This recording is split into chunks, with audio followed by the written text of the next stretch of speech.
Okay. Also, Rohit, we have always heard you talking about the CMO mindset. Now, in the GCC context, we want to know how can marketing leaders drive tangible business outcomes and also collaborate effectively with their leadership, because that's one important point that you mentioned. Yeah, correct. I think so. There are two layers again here. Is that what is really marketing's role in the entire context? And the reason why I keep on speaking about the CMO mindset is that when you look at a CMO, the CMO looks at three key dimensions, which is reputation, relationships, and revenue. Mm-hmm. And that's, I think so, in a way, probably to be superimposed when we really speak about your role within a GCC. So the key marketing role is actually it acts as a kind of a transitory translating layer between what enterprise ambition is and what is actually happening. And I think so that's the bridging of the gap that really need to look at. If you look at even say Microsoft India, clearly says is that building from India for the world.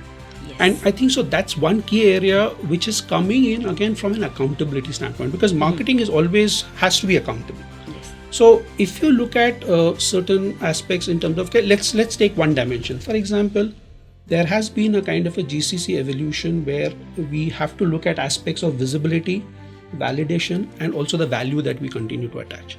Now, from a CMO standpoint, do the metrics that you report, not only to your GCC leadership within India or wherever that you are, but also to your headquarters or to your principals, has to be clearly defined and objective, and it has to be objective.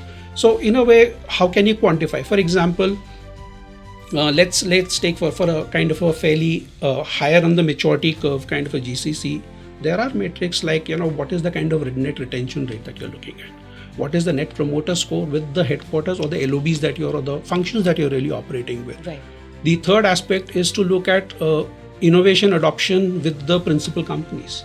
Now, you might say that, we are innovating, but is the adoption really happening with the global firms? So, looking at the CMO mindset into your particular role is going to keep on getting more and more critical as we, GCCs today are called as global capability centers, offshore centers or whatever. But what I see is in the next 2-3 years, and there are indicators very clear that in the next 4 to 5 years, we'll get more integrated with the kind of global firms that GCCs are really a part of. So that's the importance.